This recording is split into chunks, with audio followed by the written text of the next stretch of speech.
Chegou aí o compartilhamento? Sim. Ok. Então vamos lá. Semana passada nós demos início, né, ao nosso curso de Sistemática 3, né? Estamos falando sobre a antropologia bíblica, né? E posteriormente falaremos sobre a hamartiologia, o estudo sobre o pecado, né? Então, semana passada nós falamos um pouco sobre a imagem de Deus, né, no homem, como é esse processo de criação, né, como é esse processo em que Deus comunica a sua imagem, né, ao ser humano. Eita, deixa eu colocar aqui.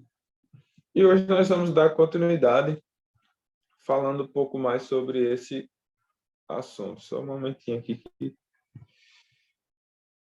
eu volto.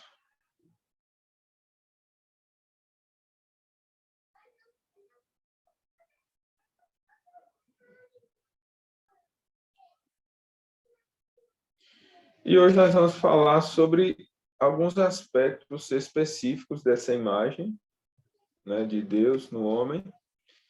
E aí, posteriormente, vamos voltar, ou vamos dar continuidade a outro assunto, falando sobre a constituição humana, né?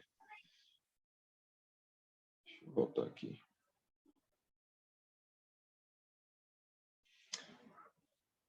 Ok. Então, vamos falar um pouco sobre esses aspectos específicos da nossa semelhança a Deus, né? Então, em primeiro lugar, alguns aspectos morais, né? A gente falou um pouco sobre isso, até que de que forma a gente pode compreender nessa transmissão da imagem de Deus no ser humano, né? A gente viu que tem algumas diferentes interpretações, alguns creem que essa imagem, essa semelhança seria algo físico, né? Entende, portanto, que Deus teria um corpo físico, uma parte material que se assemelha a nós, né? E nós nos assemelhamos a ele, né? Alguns entendem que essa questão da imagem é apenas algo que se vive no relacionamento com Deus, né? A gente falou um pouco dessa visão. E outros entendem que essa imagem de Deus está no homem através de algumas capacidades morais, intelectuais, né? Então a gente vai falar um pouco sobre isso mais em específico, tá bom? Então, aspectos específicos da nossa semelhança a Deus, aspectos morais. Então, precisamos entender, né, que Deus nos dotou, né, como criaturas moralmente responsáveis, né? Ele nos deu essa capacidade, né, dos demais seres vivos, né? O Senhor nos dotou, deixa eu só desligar aqui, o Senhor nos dotou, né, de racionalidade. E a racionalidade também, junto a isso, vem a responsabilidade, né? Temos esse privilégio, ao mesmo tempo, a responsabilidade diante de Deus. Porque nós temos um senso íntimo de certo e errado. A gente fala um pouco sobre isso lá em Sistemática 1, né? Quando a gente fala sobre revelação, né? E fala também lá em Sistemática 2 também, né? Nós temos esse senso, né? O Senhor nos deu essa capacidade, o Senhor nos deu essa qualidade, né, de entender o certo, o errado.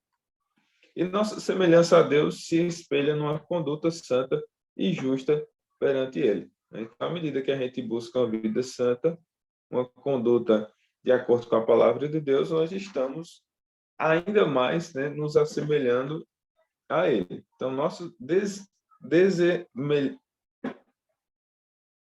dessemelhança, né, a Deus se revela sempre que pecamos, né? Então, à medida que nós vivemos uma vida justa e santa, nós parecemos mais com Ele, e à medida que a gente peca, que a gente contraria a sua vontade, nós estamos caminhando contra o ser de Deus, né? Existem também alguns aspectos espirituais, né, falando de maneira específica. Nós temos os espíritos imateriais e não somente corpos físicos, né? Nós somos seres racionais, mas não somente isso. Nós temos também um aspecto espiritual, né? Nós temos um aspecto sobrenatural, né? E nós vamos falar um pouco mais sobre isso à frente. Temos uma vida espiritual que possibilita que nos relacionemos pessoalmente com Deus, né? A espiritualidade é um atributo comunicável de Deus. A gente falou sobre isso no último curso de Teologia Sistemática 2, né? A espiritualidade é um atributo comunicável, ou seja, Deus nos deu também essa capacidade de sermos espirituais. O Senhor está em busca daqueles que o adorem em espírito e em verdade, porque o Senhor é espírito. E aí, comparando, né, aos demais seres vivos, animal nenhum é capaz de falar com Deus e ouvir suas palavras, né? Apenas para a gente fazer essa diferenciação, né? O Senhor nos deu essa capacidade em especial. E pelo fato de termos vida espiritual, nós possuímos, portanto, imortalidade. Assim como Deus possui um espírito eterno, ele nos deu também, né, esse espírito eterno. Ele nos fez alma vivente, né? Uma outra classe né, de aspectos são os aspectos mentais, né? Temos a capacidade de raciocinar e pensar logicamente e de conhecer o que nos distingue do mundo animal, né? Millardi, ele trata essa questão também aí na apostila, né, na forma mais profunda, e tem muito a ver com a questão da moralidade também, né? Essa capacidade de pensar, né? Inclusive, a famosa frase, né, do filósofo, penso, logo existo, né? Ele, a partir do momento em que o indivíduo consegue raciocinar a sua existência, o seu eu, né, a sua individualidade, ele passa a ter a noção da sua existência, né? Então, nós fazemos uso de uma linguagem complexa, abstrata, essa capacidade nos distingue, né, de outros seres vivos, né? E o animal executa tarefas que aprendeu pela repetição com recompensa, né? É diferente daquilo que nós já fomos feitos para fazer.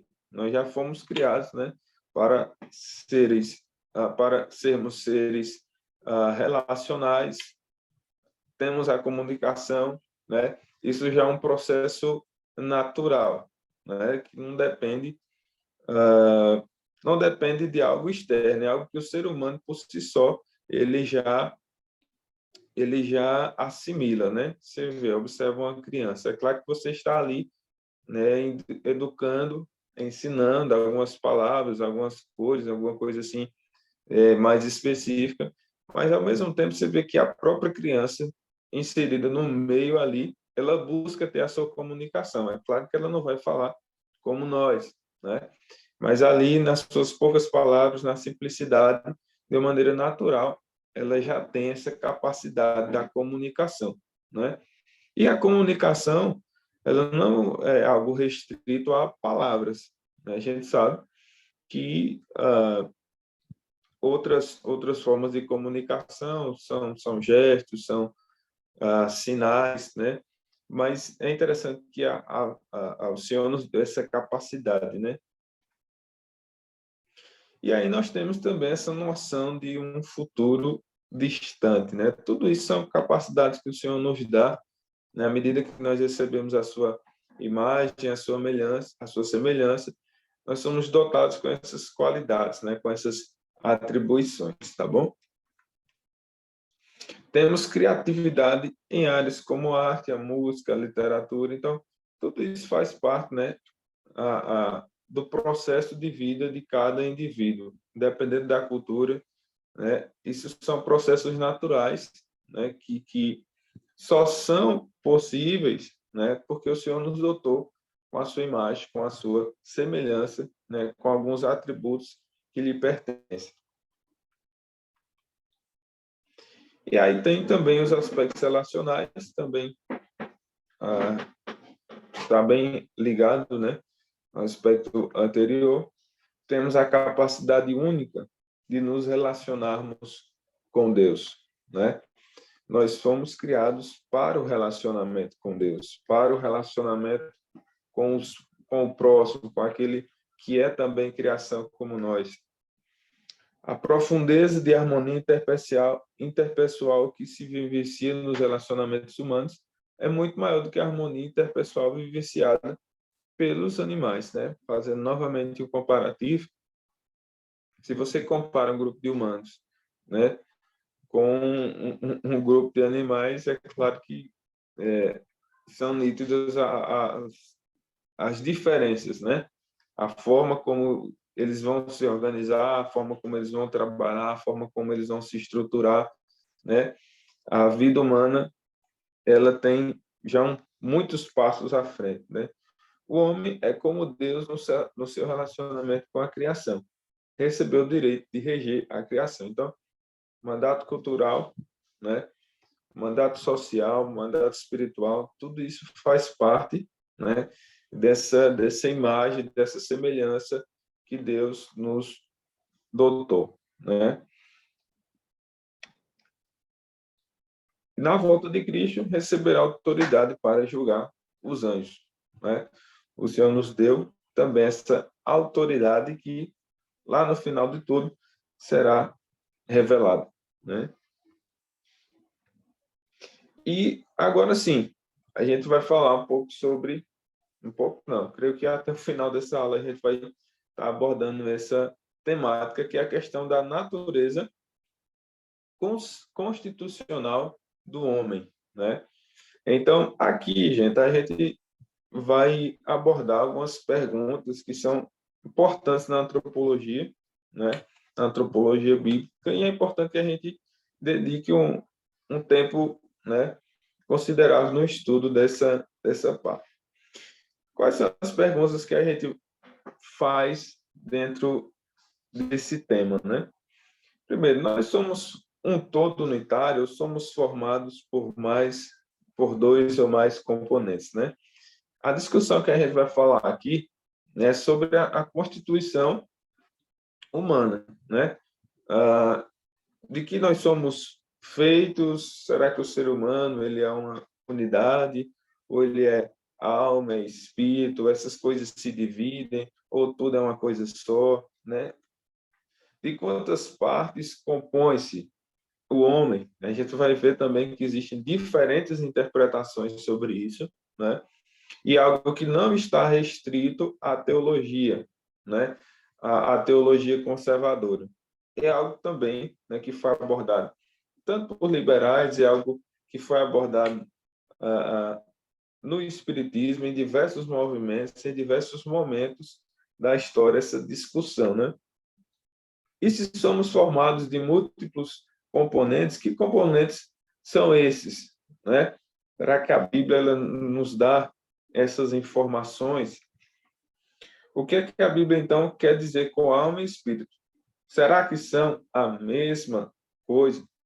E antes de entrar, né, que é exatamente no conteúdo e buscar entender essas respostas a essas perguntas, eu queria ouvir vocês, o que é que vocês acham, né? O que é que vocês têm de conhecimento, o que é que vocês já ouviram algo assim, ou já leram, né?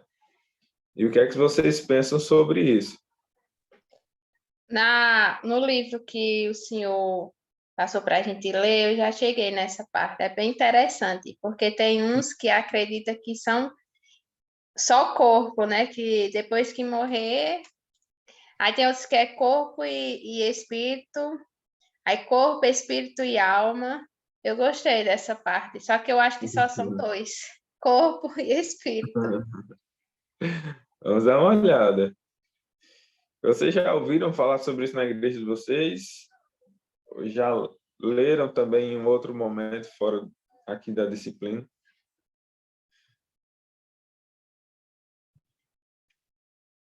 Ninguém? Sim, Eu já ouvi um estudo que eu fiz com o pastor Paulo, ele explicou mais ou menos. Hum, bacana. Joia. Diga aí, Silvana.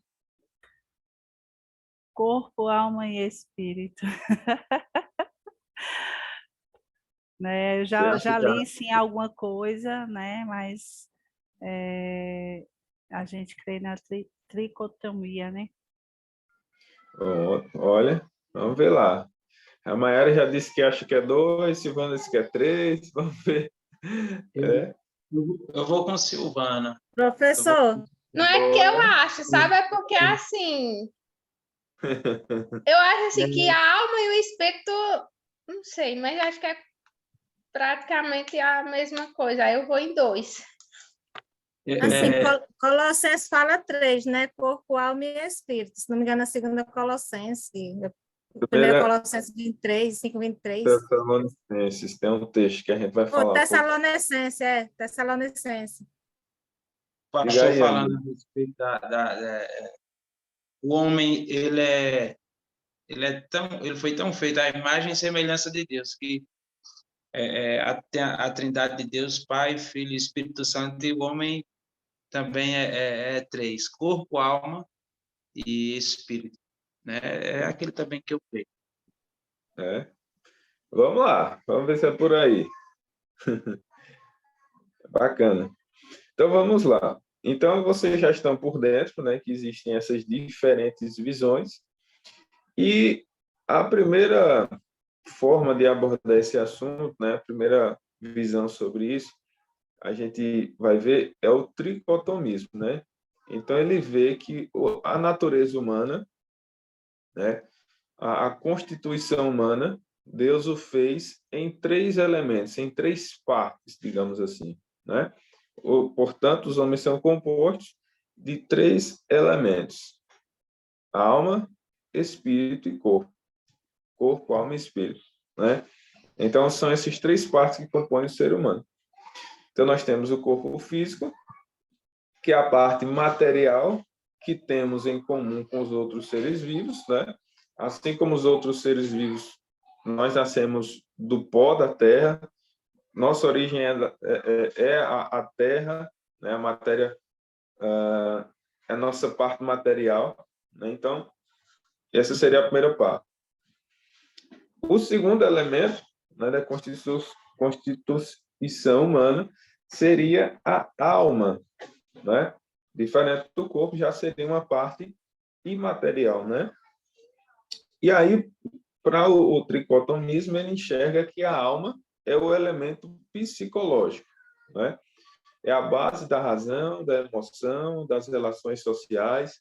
Então, a alma tem a ver com a minha relação um com o outro, né? A parte dos meus sentimentos, é a parte das minhas emoções, da minha personalidade, né? Então, os traços da minha personalidade residem na minha alma, né? Os traços da personalidade residem na alma.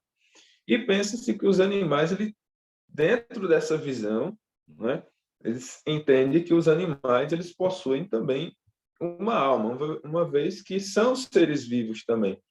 Só que dentro da dicotomia, eles entendem, né, que a alma dos animais, né, é uma alma simples, rudimentar, né? É claro que é nítido, é claro que animais e seres humanos são diferentes, né? Mas são seres vivos, né?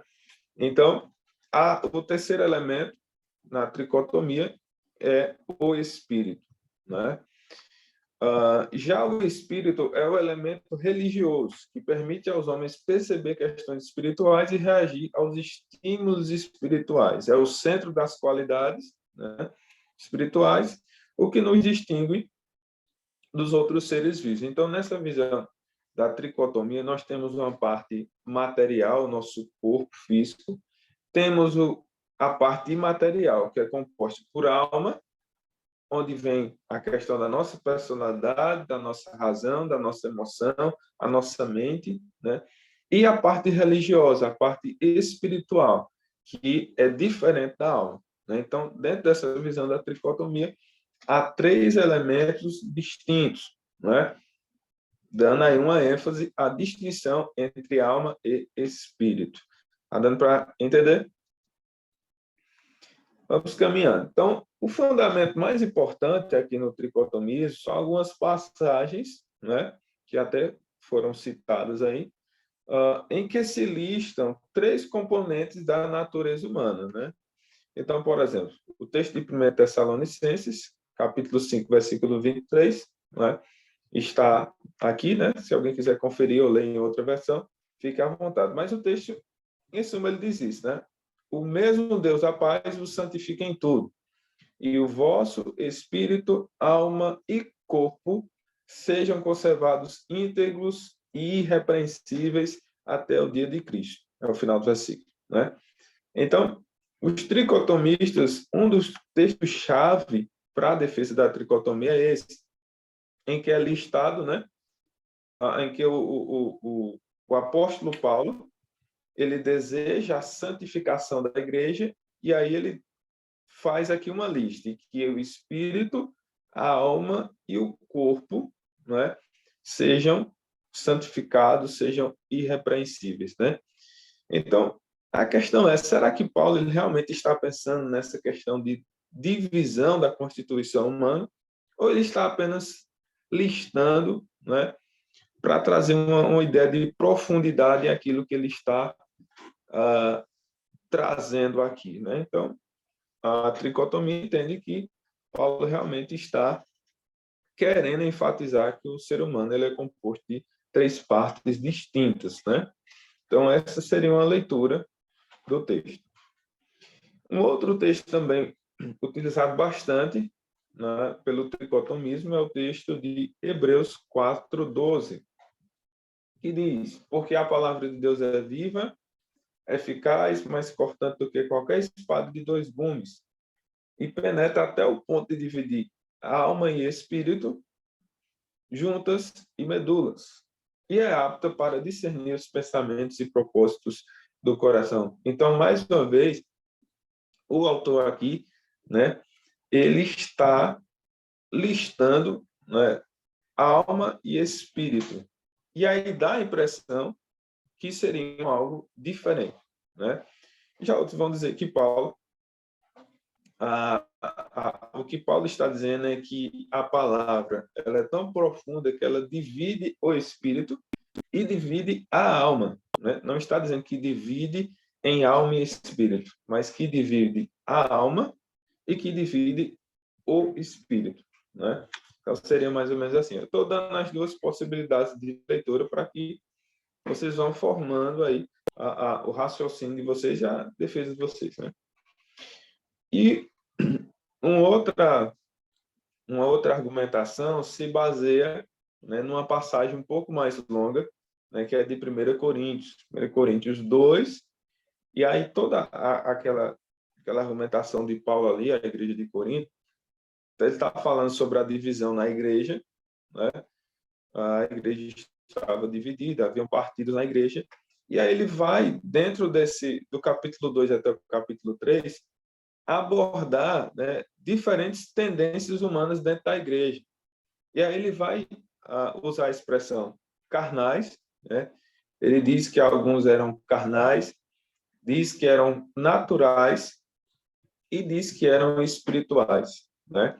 Então, a tricotomia vai dizer que, ao falar de carnais, Paulo estavam dizendo que eram pessoas que estavam agindo, né, apenas pelo corpo, pelo prazer, né? Ao falar de naturais, Paulo estaria se referindo àqueles que estavam agindo pelos sentimentos, né? E ao falar sobre espirituais, Paulo vai dizer que eram aqueles que estavam agindo pelo seu espírito. Então, eles pegam essa passagem e colocam aí também que Paulo estaria se referindo a três tendências ou 3 partes distintas do ser humano, né? Então, uma outra possibilidade, aqueles que não entendem dessa forma, vai dizer que carnais e naturais, na verdade, é a mesma coisa, não é? Mas esse é um texto defendido, né? Muito usado pela tricotomia. Tudo certo até aí? E aí, a gente vai ver que esse pensamento, ao longo da história, ele foi bastante difundido, né? E boa parte do pensamento tricotomista, né, ele tem base na filosofia grega, né, na metafísica grega. Os gregos, os filósofos, né, eles tinham uma defesa, né, de que o espírito, né, ele é aquele que estabelece a relação entre o corpo, a parte material e a parte material, né?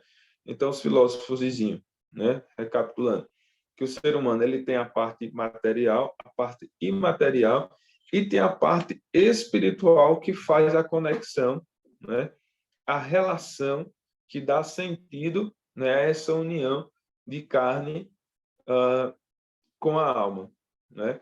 Então, boa parte da tricotomia, segundo os historiadores, né, tem base na filosofia grega.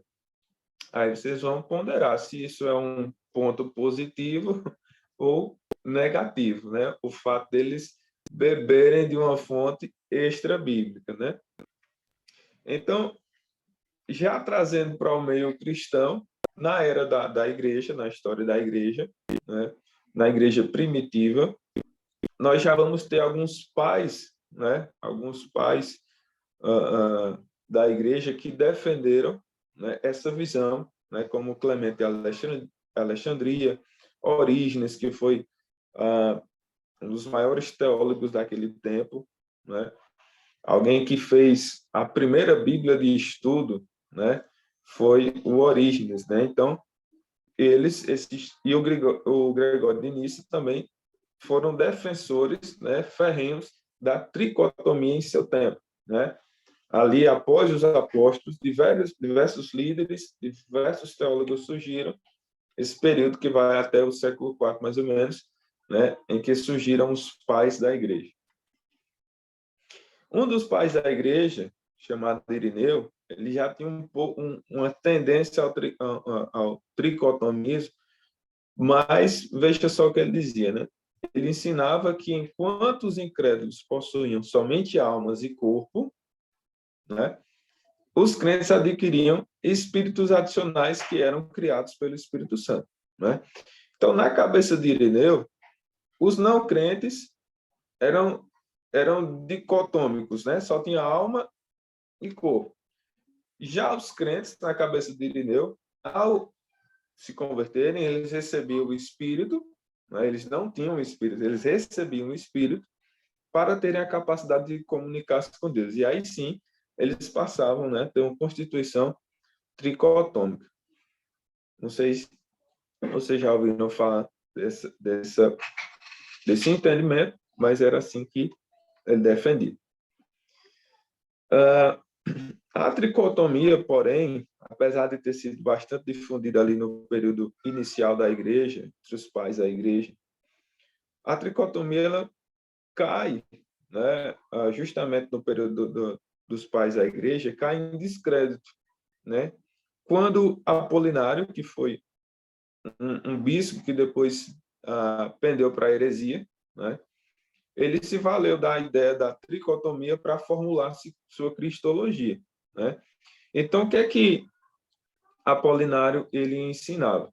Ele entendia que o homem é formado por corpo, alma e espírito, só que na mente dele, na cabeça dele, Jesus era alguém que tinha o corpo, tinha uma alma, porém o espírito de Jesus não era um espírito humano, havia sido substituído pelo espírito divino, né? Ou seja, Jesus tinha corpo, alma e um espírito divino que na sua teologia era o verbo, né? Então Jesus não tinha um espírito humano, Jesus ele tinha um espírito divino, um espírito que ele recebeu, né, de Deus para cumprir a sua missão. Na cristologia, a gente entende que isso foi uma heresia, né? Primeiro, porque faz uma divisão em Cristo que não existe, né? Que a gente entende que Jesus é 100% homem e 100% plenamente Deus, né? Ele não tinha uma parte humana e uma parte espiritual. Uma hora Jesus estava agindo como homem e outra como espírito. Não era assim, né? Ele sempre foi plenamente homem, sempre foi plenamente Deus, né? Não havia essa divisão em Jesus. Um momento ele estava sendo humano, né? Em outro momento ele estava sendo divino. Não, ele sempre teve as duas naturezas, né? É isso que a gente entende na visão ortodoxa, né? Todos nós cremos dessa forma. E aí o tricotomismo ele perde força no período dos pais da igreja, e aí ele vai voltar a ganhar força, vai voltar a ser bastante difundido já pelo século XIX, né? Por meio de teólogos ingleses, alemães, né? E de movimentos como o de batalha espiritual. Então, o tricotomismo ele vai ganhar muita força a partir do novo pentecostalismo, né? Ou dos, não sei como se chama, o movimento carismático, o movimento pentecostal. Então, o tricotomismo ele volta a receber força entre os pentecostais ortodoxos e entre aqueles já neopentecostais, né, que enfatizam a questão da batalha espiritual, né, que entende que a vida, toda a nossa vida humana, né, ela tem de uma forma, como é que posso dizer, de uma forma externa, uma batalha espiritual.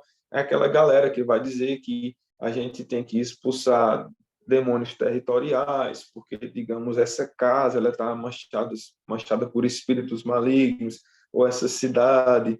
Então, vai colocar a questão espiritual nesse âmbito externo, né?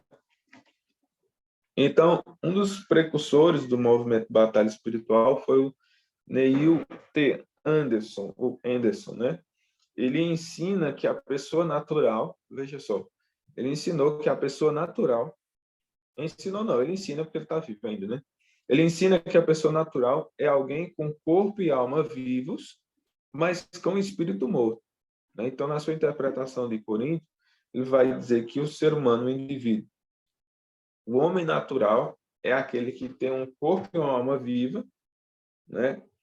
Só que o seu espírito está morto. E, né, ele age apenas pela sua carnalidade, né? O seu espírito está morto. Ele é tricotômico, sim, mas seu espírito está morto. E para ele, a pessoa carnal é um indivíduo que tem um espírito vivo, mas é dirigido pela carne, né?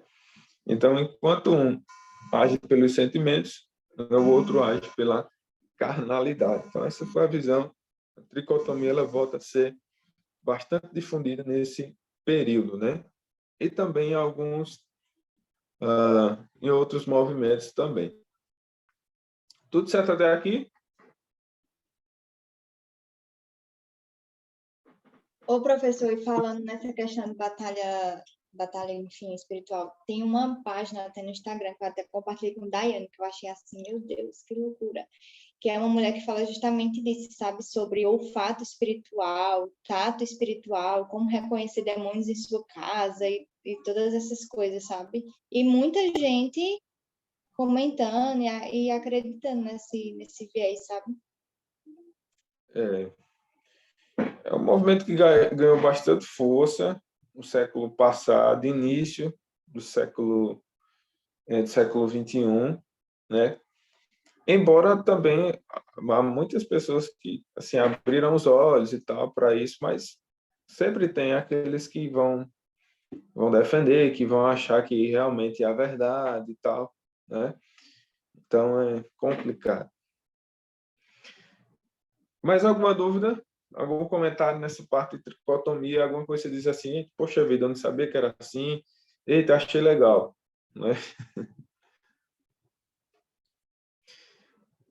Qualquer dúvida a gente volta, tá bom? Então, falamos sobre o tricotomismo, vamos falar um pouco sobre o dicotomismo. Então, vá gravando aí. Um entende que são 3 elementos, agora esse entende que são 2 elementos, ou seja, os indivíduos são compostos de 2 elementos. Corpo, né? Assim como na tricotomia, corpo físico, que é a parte material que nós temos em comum com os outros seres, né? Fomos formados do pó da terra, E já dentro da dicotomia não se vê uma separação entre alma e espírito. Alma é igual a espírito, né? Eles vão entender que a alma é um elemento igual ao espírito, tá bom?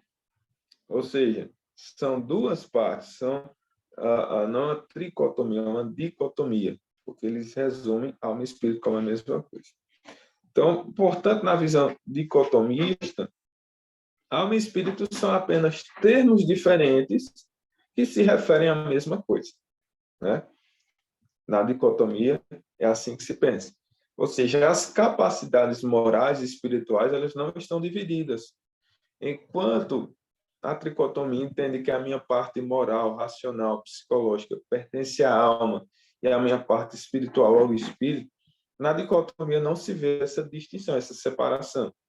Capacidade moral e espiritual estão unidas, né, no mesmo componente da essência humana, tá bom? Estão unidas no mesmo componente da essência humana, que é a alma ou o espírito, né? Se você falar alma e espírito, é a mesma coisa. Então, é provável que seja essa a concepção mais difundida na maior parte da história do pensamento cristão, né? Então, enquanto a tricotomia foi forte no início da igreja e depois perdeu força e só voltou a ser defendida mais recentemente, século XIX, século XX, né? A dicotomia foi o pensamento mais difundido à história da igreja, né? Era assim que os principais reformadores pensavam, né? Era uma visão muito defendida dentro entre os teólogos, entre a igreja ortodoxa. Então, foi o que mais assim ganhou espaço na igreja cristã. E principalmente após o concílio de Constantinopla, né? Os concílios foram importantes, né? Vocês vão estudar isso na história da igreja, se não já estudaram, né? Que eram reuniões, né, de líderes, né, em que se reuniam líderes de diversas regiões do mundo, né, daquela época, e ali eles se reuniam para tratar de assuntos teológicos, assuntos relacionados à igreja. Então, após o concílio de Constantinopla, cresceu em popularidade a ponto de ser praticamente a crença universal da igreja, né? Então, a dicotomia foi praticamente, né, a crença, a visão, né, universal da igreja. Então, recapitulando, na morte, na visão dicotômica, né, o corpo ele volta ao pó, a alma e o espírito, porém, que é a parte material dos seres humanos, sobrevive depois da morte, né? Então, na visão dicotômica, essa é algo muito claro, né? A parte material perece, volta ao pó, né? E a parte imaterial, ela permanece eterna, né? Passa pelo estado intermediário até a sua ressurreição.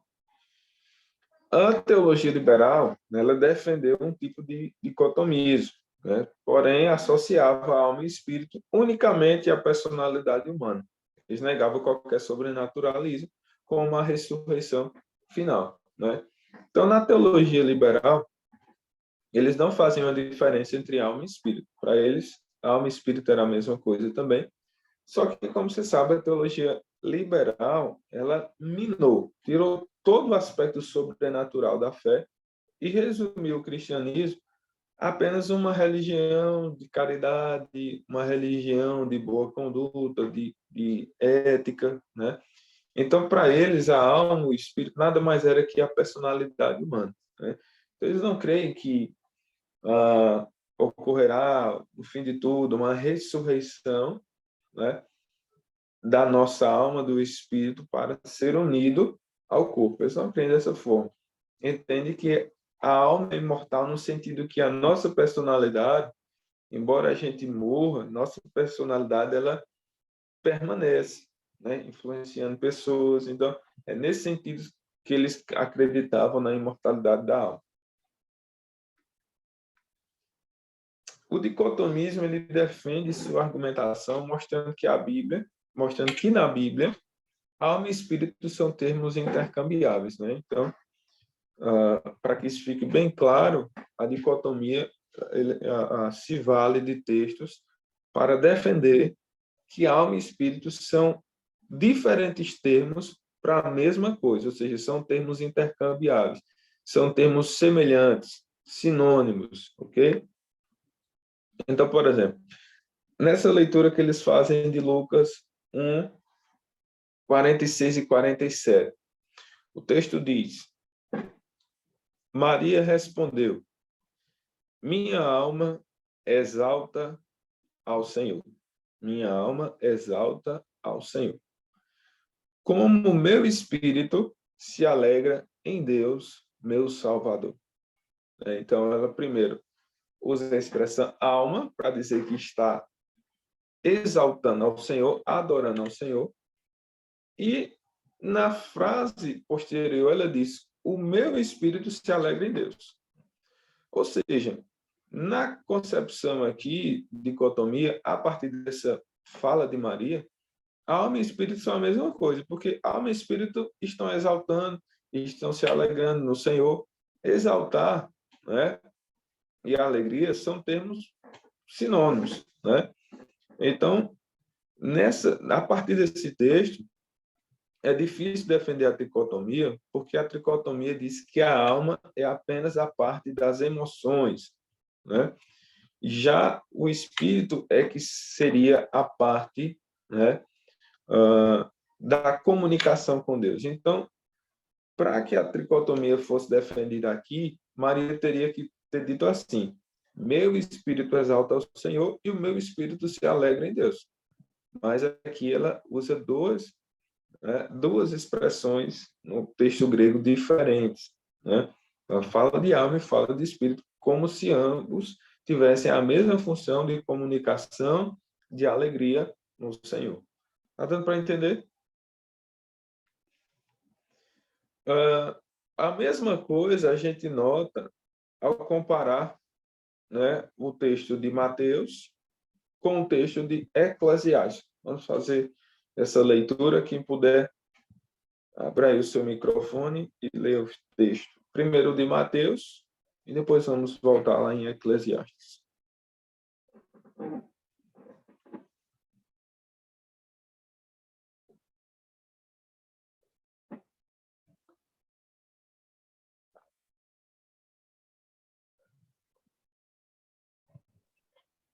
Mateus 6:25.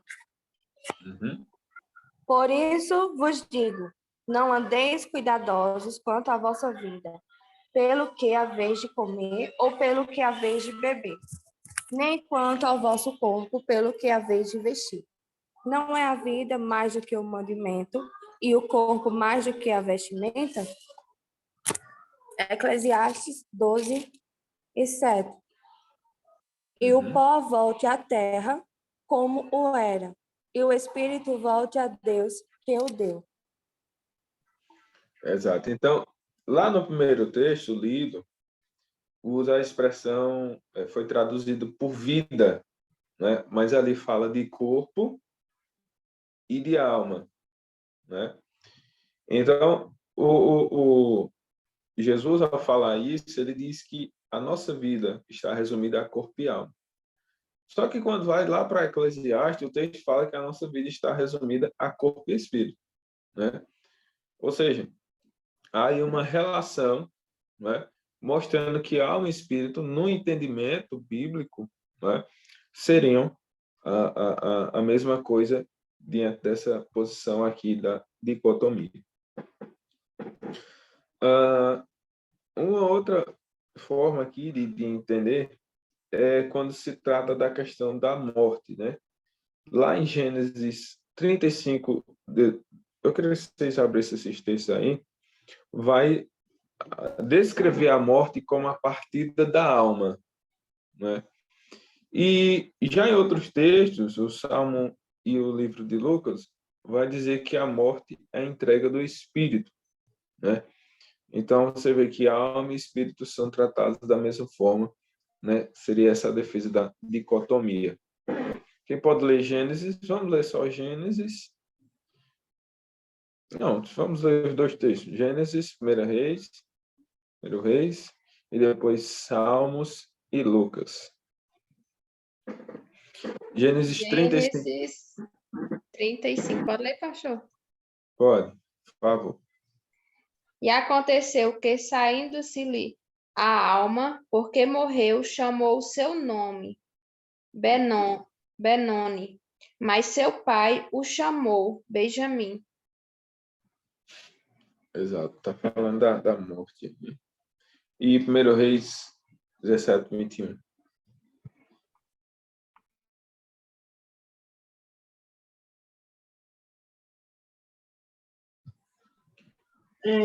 Primeiros Reis 17, 21. E estendendo-se 3 vezes sobre o menino, clamou ao Senhor e disse: Ó Senhor, meu Deus, peço-te que restituas a vida a este menino.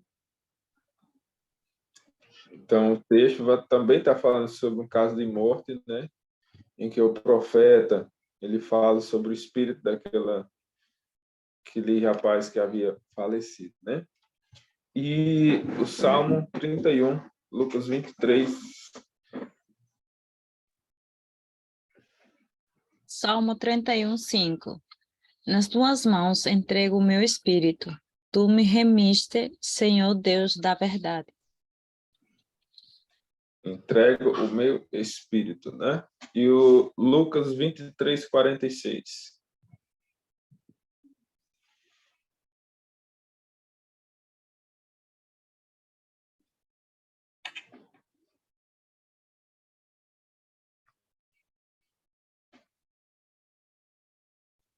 Alguém achou? Lucas 23, 46, né? Isso. Então Jesus clamou em alta voz: Pai, nas tuas mãos entrego o meu espírito. E dito isto, expirou. Exato. Então você vê que a Bíblia, quando se trata da morte, uma hora ela fala dessa alma que partiu, né?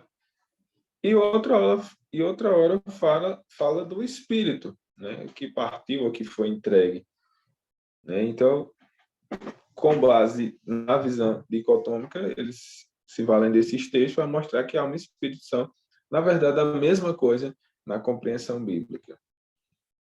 E também, quando se fala, né, de espírito perturbado e de alma perturbada, né, também mostra-se que o entendimento bíblico, né, é que tanto o espírito como a alma tinha a questão das emoções. Vamos ler também estes 3 textos, porque na visão tricotomista, né, o espírito não era para ter funções de emoção, mas o texto está mostrando que o espírito estava perturbado, estava emocionalmente abalado, né? Então, esse texto também, pela visão dicotomista, derrubaria, né, a argumentação tricotomista. Quem pode ler? Gênesis 41, 8, né? De manhã, ao despertar muito perturbado, mandou chamar todos os magos do Egito e todos os seus sábios. Contou-lhes os seus sonhos, mas não havia ninguém que pudesse dar a interpretação. Pronto. E o Salmo 42, 6. Sinto abatida dentro de mim a minha alma. Lembro-me, portanto, de ti, nas terras do Jordão e no Monte Hermon, e no outeiro de Missar. Sinto a minha alma abatida. E João 13, 21, e diz... Alguém quer ler? Eu leio. Tendo Jesus dito isso, turbou-se em espírito e afirmou, dizendo: na verdade vos digo, que um de vós me há de tirar. Exato. Então, uma hora o texto fala que a alma estava batida. Agora, esse texto claramente em que o Espírito de Jesus ficou conturbado, né? Ficou perturbado. Então, na visão dicotômica, esses textos falam da mesma coisa, né? E aí ficaria para a tricotomia buscar resolver, responder todos esses textos em que mostram, né, que alma e espírito são, na compreensão bíblica, a mesma coisa. Tá bom? Claro até aqui? Alguma dúvida? Esse assunto, pelo que eu estou vendo, vai ser a mesma coisa da predestinação. Gera muito debate entre essas duas visões. Né?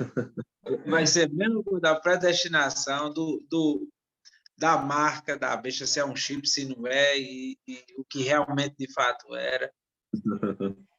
Mas o final. Vamos ver. Estamos chegando lá. Então, o dicotomismo ele também vai argumentar contra o tricotomismo a partir de outros dois textos, né? É o texto de Lucas 10, 27, né? Qual é a questão aqui? O dicotomismo ele vai, né, contra-argumentar em cima do texto de 1 Tessalonicenses 5:23, foi o texto que a gente leu anteriormente, né, em que fala, né, da divisão de alma, espírito e corpo, né? Aí o argumento dicotomista é esse. Se 1 Tessalonicenses, que fala de alma, espírito e corpo, está tratando de partes diferentes da constituição humana, então Lucas 10:27 também segue o mesmo princípio, né? Vamos ver o que é que diz Lucas 10:27. Quem pode ler?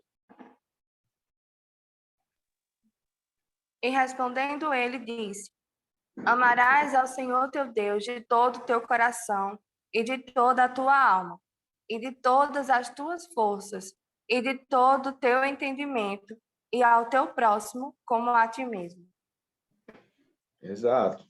Então, a questão é, se a gente faz uma separação lá em Tessalonicenses de alma, corpo e espírito, então a gente vai ter que fazer uma separação aqui também em Lucas. Separar, né, entendimento de coração, né, separar entendimento de coração, de todas as forças, entendeu? Qual é a argumentação? Então ele diz, se há um princípio aqui em Tessalonicenses, tem que seguir o mesmo princípio em Lucas. E seguindo esse princípio em Lucas, a gente chegaria, né, numa argumentação sem sentido. Qual a diferença entre coração e entendimento, né? Ou seja, a gente estaria esmiuçando a alma buscando partes diferentes, né? Um outro texto também é o texto de Eclesiastes, né? Que também seria uma dificuldade para o tricotomista responder. Porque lá em Eclesiastes 3:21, esse é um dos textos mais complicados, quem pode ler?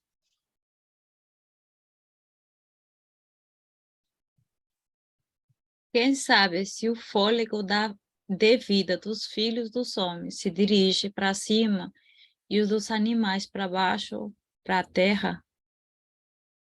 Olha, o texto ele fala do fôlego da vida, ou seja, do espírito dos homens e do espírito dos animais. A expressão que aparece lá no hebraico é a expressão espírito, né? Então a questão é, se o espírito é diferente de alma, como os tricotomistas vão explicar esse texto, né? Esse texto. Eles vão ter que dizer que o animal, né, ele tem corpo, alma e espírito, né? Porque se eles entendem que espírito é diferente de alma, e o texto fala lá de espírito e não de alma, então eles vão dizer que, assim como o ser humano, o animal também é tricotômico, entendeu? Então, teriam os animais e os seres humanos as mesmas capacidades espirituais? O que é que vocês acham? Com certeza não, né? Os animais não têm a mesma capacidade dos seres humanos, né? Mas aí o texto diz que lá tem, né, que os animais eles possuem o espírito. Já a explicação dicotomista já é uma explicação um pouco mais simples do texto. A tricotomia teria que fazer um elaborado muito grande, né? Um malabarismo aí. Já a explicação dicotomista é o seguinte: o texto fala de espírito num sentido simples, ou seja, fôlego de vida, né? Não está dizendo que o animal ele possui o espírito no mesmo grau que o ser humano, né? Ele possui espírito no sentido que ele possui também um fôlego de vida, só que esse seu espírito é um espírito simples, né? É um espírito resumido a simplesmente a existência, né? Poder respirar e viver, já que alma e espírito são a mesma coisa. Então, deu para entender? Então, até aqui, o que é que vocês acham? Quem está ganhando nessa disputa? Dicotomista, eu continuo. Eu acho que depende também das palavras que são usadas, né? Porque tem nepesh em hebraico e ruach, né? Não sei como é que é a pronúncia. Aí teria que ver, no caso, o termo no original, né? Lá é ruach. Lá é ruach, que foi traduzido como espírito, né? Que é pneuma em grego, ruach em hebraico. Lá aparece... Professor, Oi. e qual é o ponto que o senhor defende? Ah, calma lá, ainda tem mais dois. Tem mais dois para a gente ver, viu? Mas agora já... Professor, Oi? eu estou desaprendendo nesse negócio aqui. Aprendi de um jeito, agora estou desaprendendo. Mas estudar teologia é isso. A gente tem que estar apto a aprender e desaprender mesmo. Alguém ia falar que a gente vai dar um intervalo e após o intervalo a gente vê mais outras duas visões. Eu ia falar, mas eu não vou falar, não. Vou deixar. Não, deixa as próximas. Eu só estou fazendo aqui algumas anotações. Para quando falar, eu falo de uma vez. Ah, entendi. Tá, joia, então. Então, vamos ao intervalo, né? Vamos ao nosso intervalo, 15 minutinhos, e daqui a pouco a gente volta para falar sobre monismo e unidade condicional. Deixa eu interromper aqui a gravação dessa vez.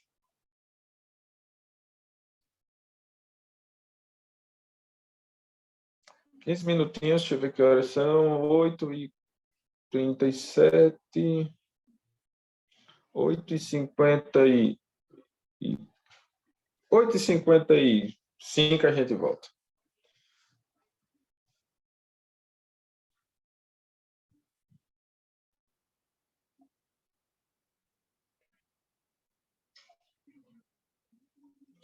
Aqueles que estiverem com a câmera desligada, por favor, ligue. Acione aí sua câmera. Assim que eu terminar de jantar, eu ligo, professor, mas eu estou assistindo. Tá certo.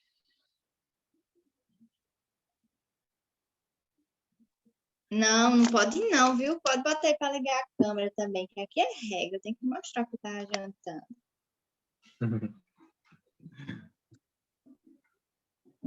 Ninguém vai botar olho gordo para sua comida cair, viu? Se bem que eu estou numa fome aqui. Oxente. Então vamos lá.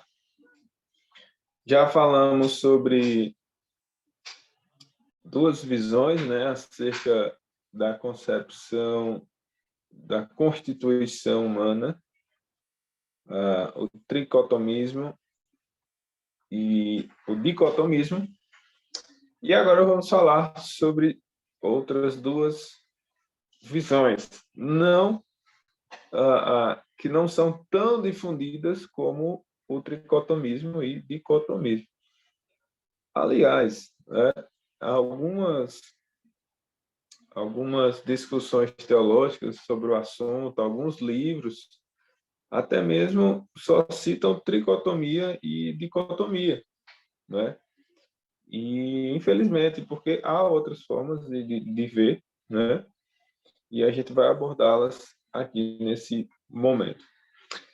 Então, vê só, a gente falou sobre a tricotomia que entende o ser humano como composto de 3 elementos, 3. A dicotomia que entende que o ser humano é composto por 2 elementos. E vamos falar sobre o monismo, que entende que o ser humano é composto por um único elemento. Então, 3, 2 e 1. O monismo vem de mono, né? Claro. E traz a ideia que o ser humano ele deve ser ou ter um corpo. Peraí, só um momentinho, viu? Só um momentinho.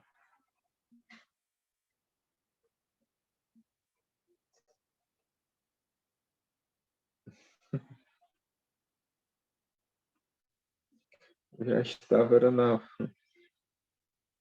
pulando uma página aqui no slide. Deixa eu retornar.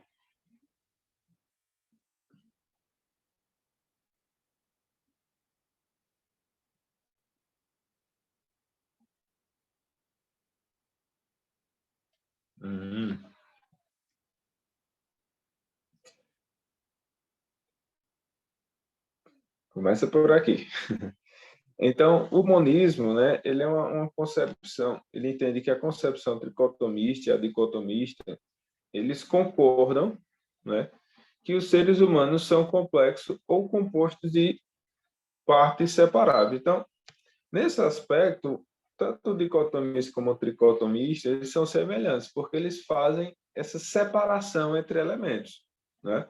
Eles entendem que o ser humano são elementos complexos, compostos de diferentes partes, né? O monismo é diferente, né? Para a concepção monista, os seres humanos não são seres compostos de entidades ou partes ou elementos distintos, né? Por isso que a expressão mono, de um, né? Uma só parte, um só elemento.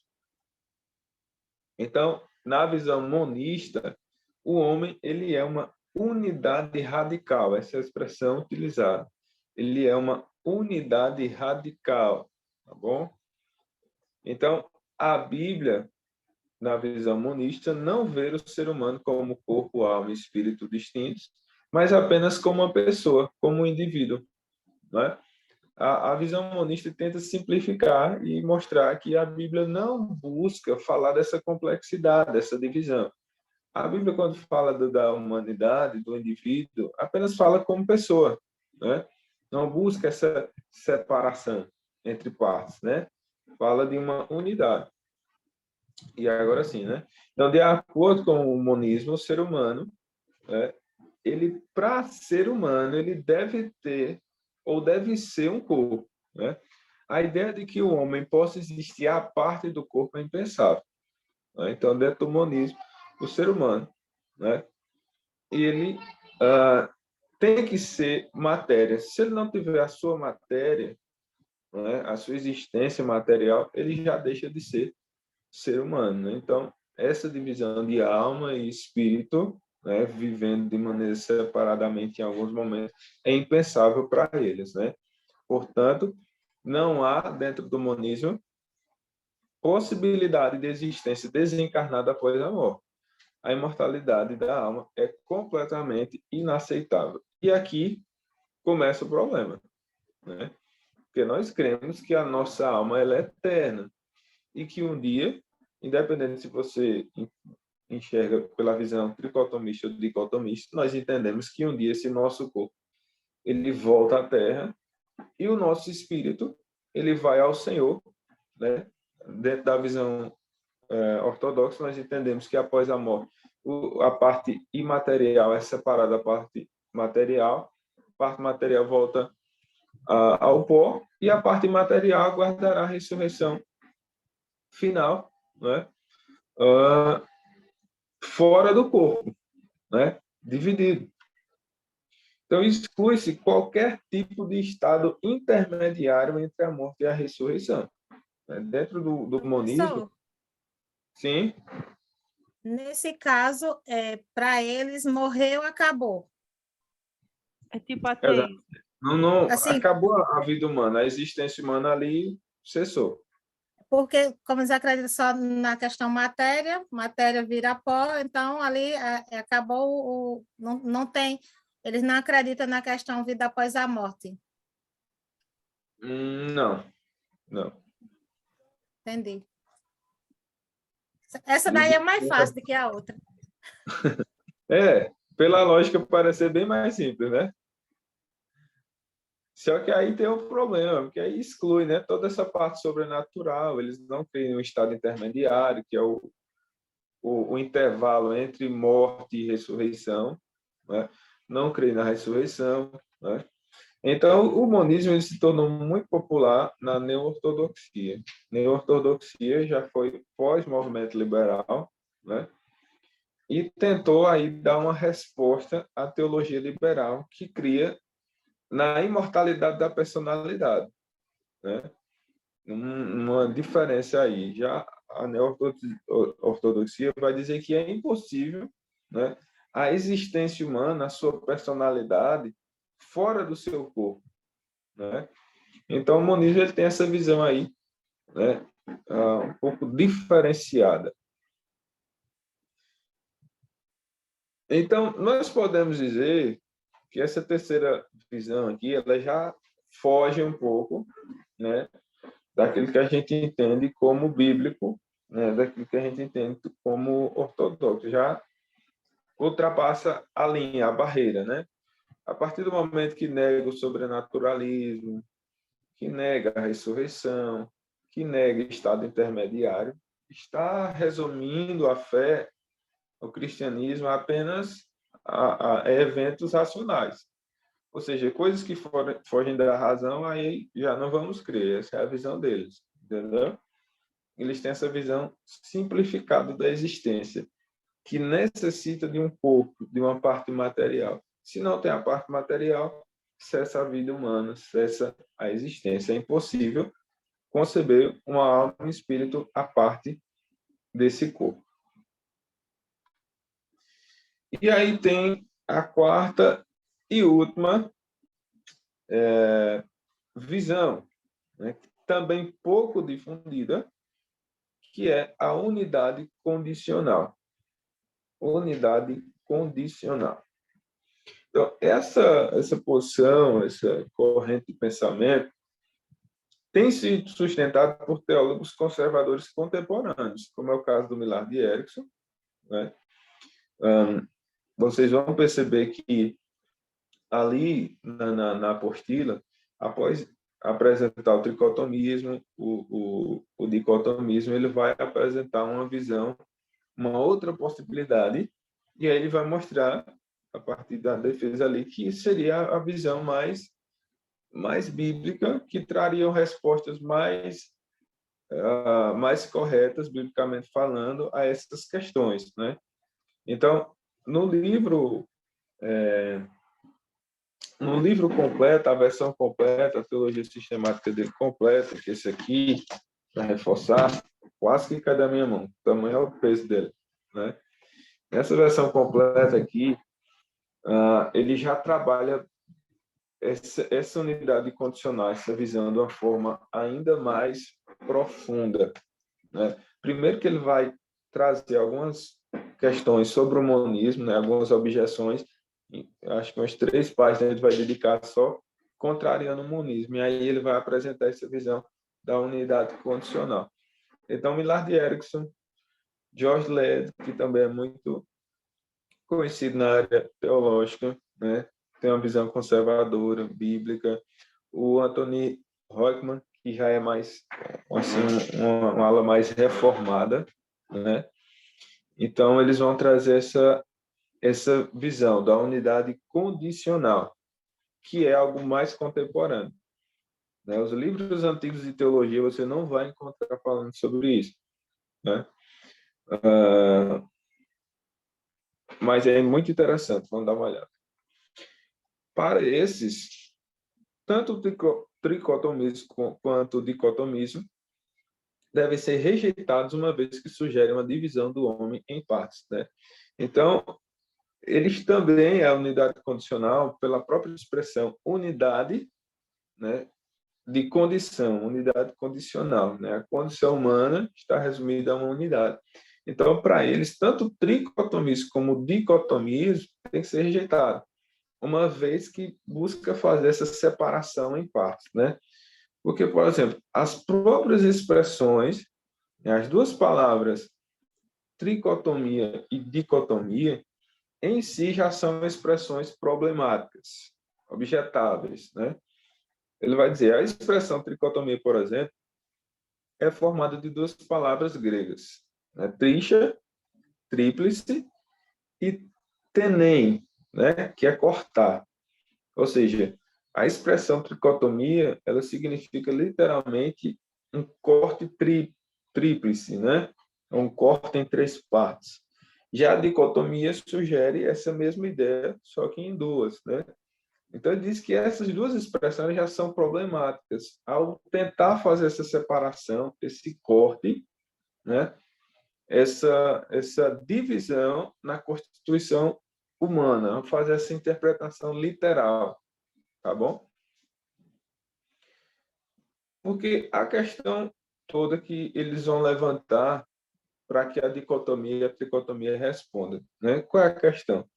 Será que os autores bíblicos eles tinham em mente essa complexidade? Né? Não estamos falando de teólogos sistemáticos, né? Que são teologias que surgiram a parte, não no sentido de a parte são teologias formadas, né, a partir de estudiosos da Bíblia. Mas será que os autores bíblicos eles tinham em mente essa complexidade de divisão da alma, do corpo, alma e do espírito? Será que os autores, os profetas, Paulo, Moisés, Jeremias, Isaías, Salomão, que falam muito dessa questão de alma, será que eles estavam realmente pensando nessa complexidade, né, de defender essa complexidade entre alma, essa divisão? Está dando para entender a questão deles? A outra pergunta, se eles pensavam nessa complexidade, em dicotomia ou tricotomia, por que eles não a elaboraram de uma maneira sistemática? Essa é uma pergunta que os defensores da unidade condicional levantam. Né? Por que Paulo não elaborou uma teologia a uma igreja dizendo, olha, correto é que se pense que a alma deve ser distinta do corpo e que a alma é distinta do espírito? Né? A gente não vê uma teologia clara sobre isso. A gente vê textos que dão a entender isso, mas não tem assim uma teologia clara sendo abordada no texto bíblico. Isso a gente tem que, tanto a dicotomia quanto a tricotomia, tem que reconhecer, tá bom? E aí, segundo eles, o homem, nesta presente vida, não pode ser separado dessa maneira, em corpo, alma e espírito, corpo, alma igual a espírito, né? A Bíblia descreve a pessoa humana como uma totalidade, um todo, um ser unitário. Então, para eles, a visão bíblica, o conhecimento bíblico, os autores bíblicos, quando pensavam no indivíduo, na pessoa, eles não pensavam nessa complexidade. Eles pensavam no ser humano como um ser completo, total, né? Um ser unitário. Então, a preocupação primária da Bíblia não é tratar da constituição psicológica, dizer, olha, aqui é alma, né, e aqui é espírito. A preocupação da Bíblia não é tratar dessa constituição psicológica ou antropológica do homem, mas da sua capacidade inescapável de relacionar-se com Deus. Então, na vida condicional, eles dizem, olha, a Bíblia não está buscando fazer essa divisão. A Bíblia só quer tratar do homem em relação a Deus. Não fica buscando uma divisão, dizer que aqui é a parte emocional, personalidade, e aqui é a parte que relaciona com Deus. Não. A Bíblia, quando fala do indivíduo, está apenas o levando a entender a importância de relacionar-se com Deus. E aí uma frase que eles tomam, né? Inclusive, por ser algo semelhante ao monismo, e o J.A.T. Robinson, né? Ele era um defensor do monismo, mas há algumas semelhanças, né, com a unidade condicional. E ele vai dizer que não se deve ver o ser humano dividido em partes, e sim que qualquer parte pode ser tomada pelo todo.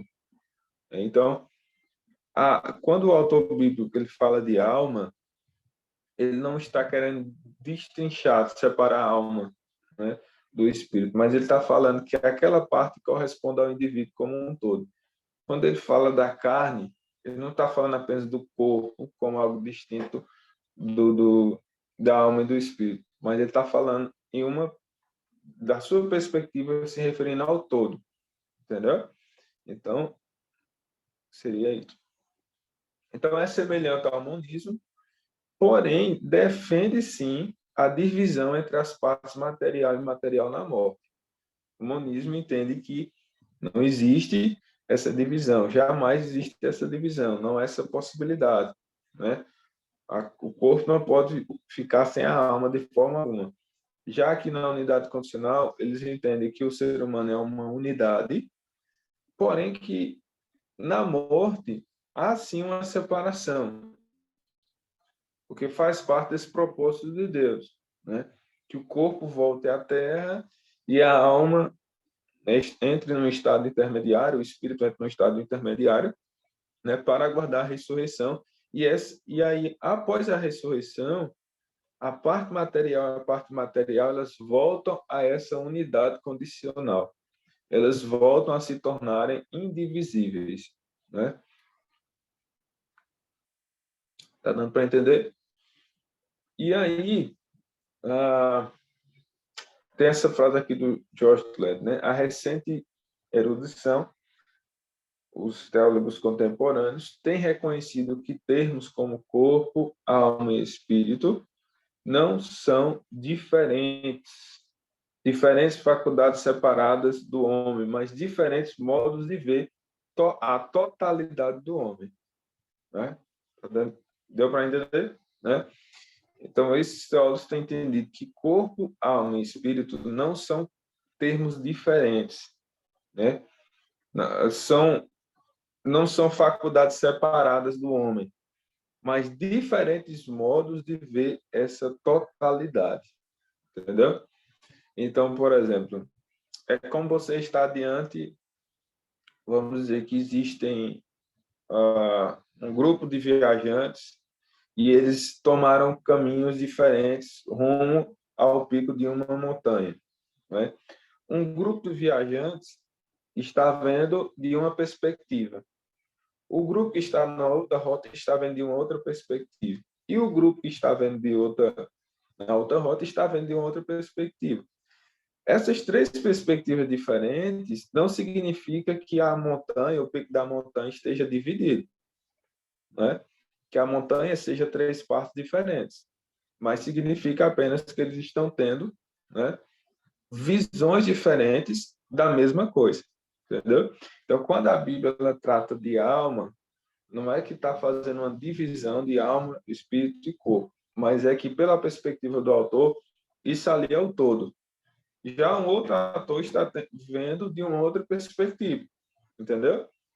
Então, para eles, não são coisas diferentes, e sim modos diferentes de ver o todo do homem. Uns focam na questão da alma, da comunicação, já tem outro que vai focar na parte em que está falando das emoções, e já tem outro que vai falar da parte natural, dos desejos carnais. Então, são apenas perspectivas diferentes, em contextos diferentes, tratando da mesma coisa. E aí eles fazem também inclusive o Millard Erickson, ele vai tratar essa analogia também para deixar ainda mais clara essa visão, né?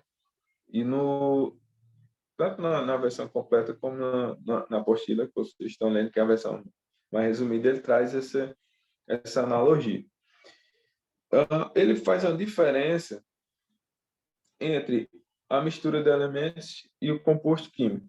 Eu não tenho muito conhecimento dessa área química, né? Mas quem tem vai saber ainda melhor. Mas ele vai mostrar que existe uma diferença. Quando se fala de mistura de elementos, você pega diferentes elementos, você os mistura ali, né? Só que cada elemento ele continua sendo diferente. Eles estão no mesmo recipiente, só que eles continuam, né, sendo elementos diferentes. Isso é a mistura de elementos, né? Seria mais ou menos essa a visão da dicotomia e da tricotomia, em que vê o homem dividido. Seria uma coisa só que dividida em elementos diferentes, né? Mas a unidade condicional seria mais parecida com a ideia de um composto químico, né?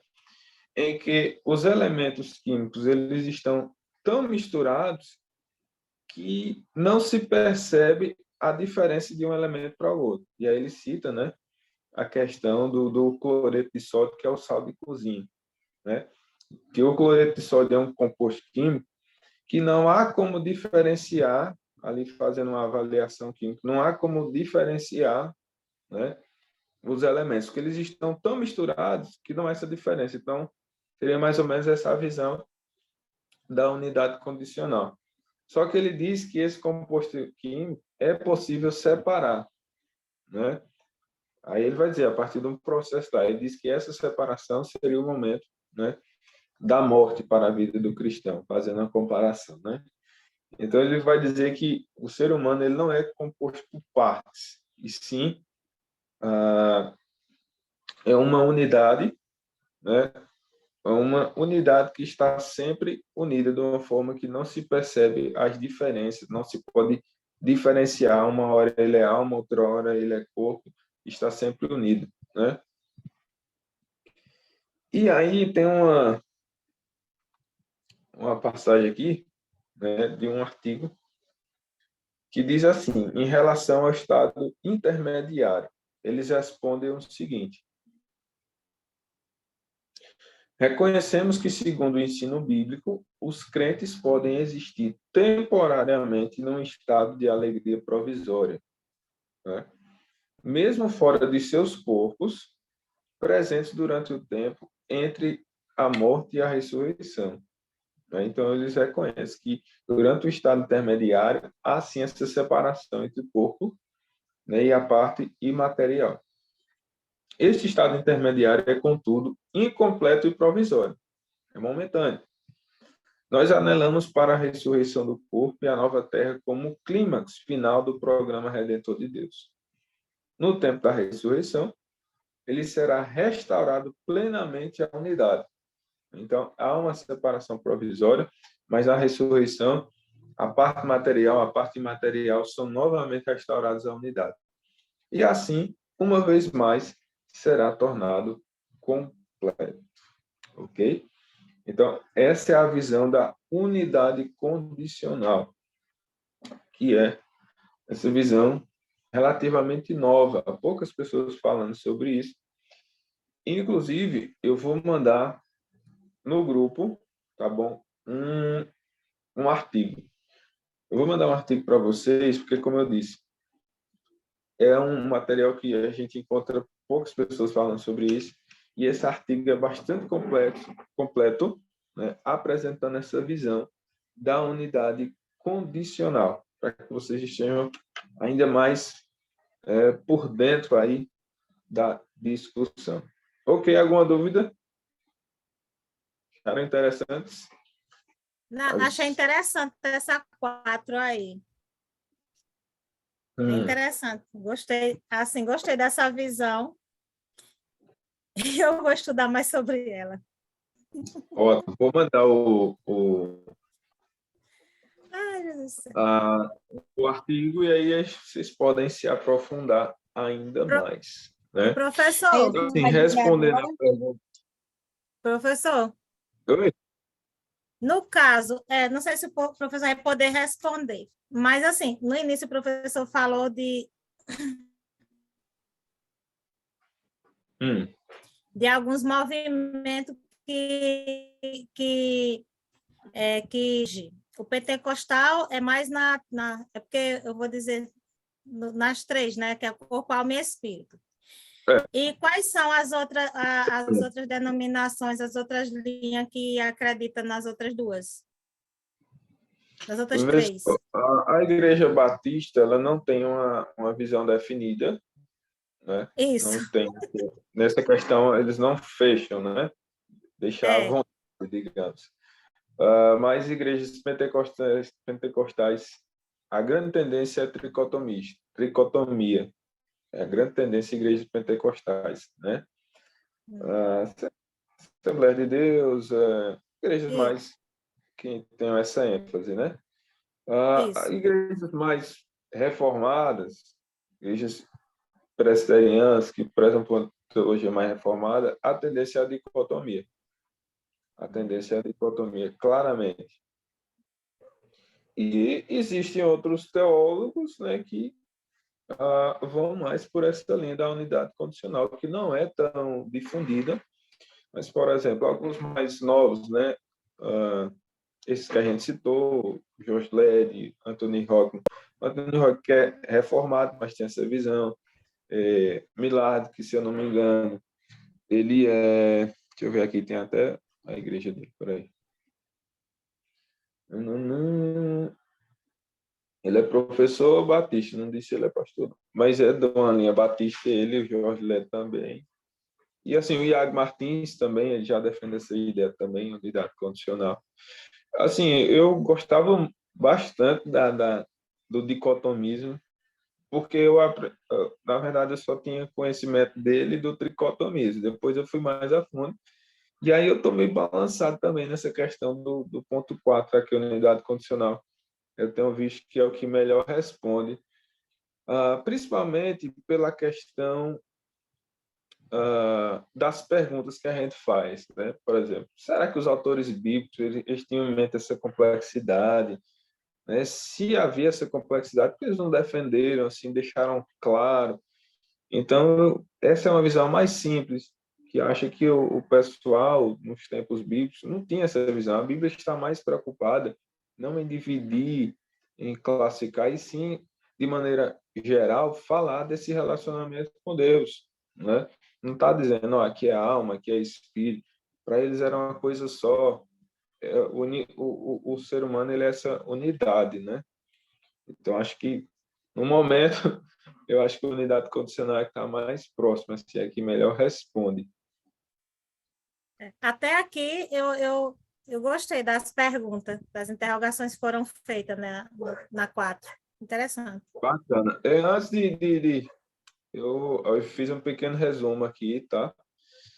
Então vamos lá. Tricotomia vem de três elementos distintos: corpo, alma e espírito, né? Dicotomia: corpo e alma barra espírito, porque alma e espírito para eles são a mesma coisa, né? O monismo, ou monomia, né? Entende que corpo e alma e espírito são uma unidade radical, e aí eles não, essa unidade sem possibilidade de separação, né? Que aí já foge da nossa ideia ortodoxa, porque nós cremos no estado intermediário, nós cremos na ressurreição, cremos que o corpo ele padece e que a alma está em um estado ativo, né? Após a morte com o Senhor. Assim que nós cremos, né? E a unidade condicional, que vê também uma unidade, só que uma unidade com possibilidade de separação na morte. Então, só para resumir aí para vocês. Ok? Ok. Algum comentário mais? Temos um tempinho. A aula vai até 9h40? Isso, professor, até 9h40. Certo. Se tiver alguma dúvida, algum comentário, Professor, sim. o senhor fez a chamada no início da aula, né? Ou não, fiz não. Ah, é que eu cheguei uns minutinhos atrasada, né? Pronto, já pode fazer, tá vendo? É um prazer, né? Se não, Ok. deixa eu ver. Daiane, tá aí. Sim, professor. Alice. Ana Paula.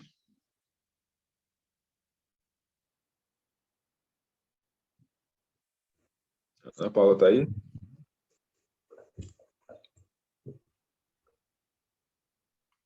No momento, não. André. André tá aqui. Antônio. No momento, não. Maria do Socorro. Tá aqui. Ramayara. E Nélio.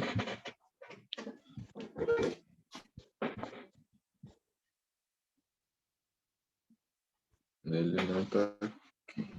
Não está. Maria de Jane. Também não. Cadê o povo, hein? Fabrícia.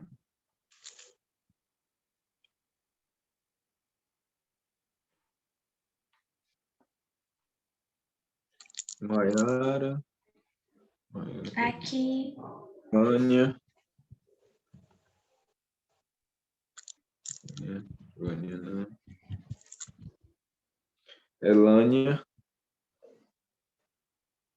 Também não. Silvano tá aqui. A Gilda tá aqui. A Gilda vai ficar para ler, para assistir o restante da aula depois. Daiane com Y. Estou aqui, professor. Eu tinha respondido no início, pensando que era eu. Então quer dizer que a outra daqui não? Era a outra, né? É Torres, né? Acho que não. Tá, não. Não. Quem tá é Daiane Lima. Ok. Ângelo.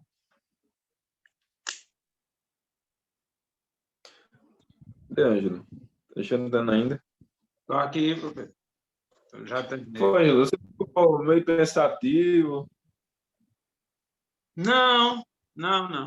É porque, como eu disse, é um assunto que se a gente for debater, pronto, no meu caso, eu não ia chegar a lugar nenhum. Eu ia defender aquilo que eu acredito e ponto.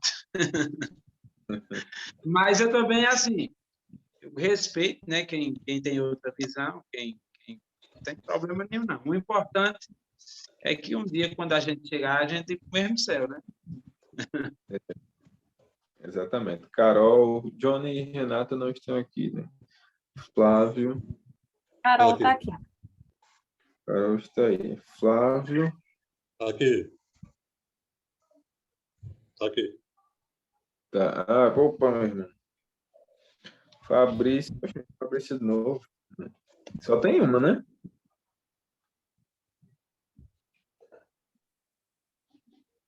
Norma. Presente. Aqui. E Ana Cláudia. Aqui. Falta alguém aqui na nossa lista que não foi chamado. Chamou Maria de Lourdes? Lourdes, Lola? Me faltou eu, sim. E Roberta. É Lola. Maria de Lourdes. Maria de Lourdes. A senhora estava na última aula? Assisti na aula anterior, assisti durante a semana, mandei lhe avisar. Tá, Joia. E Roberta? Roberta também Ela ela assistiu a primeira parte, não sei se voltou depois do intervalo. tá. Vou ver se ela assistiu a primeira aula também, porque pelo menos Assistiu na semana. ela assistiu? Assistiu na Tá bom. semana. Ok. Gente, alguma dúvida, algum comentário? É isso. A teologia, ela é muito bacana, traz conhecimentos novos, diferentes e sempre novos, né? E que a gente esteja aberto, né? A ouvir, a discutir, pensar diferente, a aprender, desaprender também, né? A gente tem que estar aberto a esse processo. E é isso, foi um prazer estar aqui com vocês. Qualquer dúvida, eu vou mandar, antes que eu esqueça, eu vou mandar o artigo aqui para vocês. Quem quiser ficar por dentro, leia. Leitura não quer demais. Tá ok? Façam as leituras também da nossa apostila. E eu creio que semana... E logo, logo a gente vai estar mandando atividade aí para vocês também estar realizando. Ô, professor, na próxima semana vai haver aula por conta do período do carnaval? É normal? Eita, eu tenho que ver com o pastor Paulo. Eu acredito que não. Ele coloca no grupo depois, né? Eu vou confirmar com ele. Certo. Ok? Deus abençoe, minha gente. Um abraço. Qualquer coisa, estamos aí à disposição. Amém. Amém. Tchau, Deus Tchau. abençoe. Amém. Obrigada pela aula. Boa noite, gente. Nada.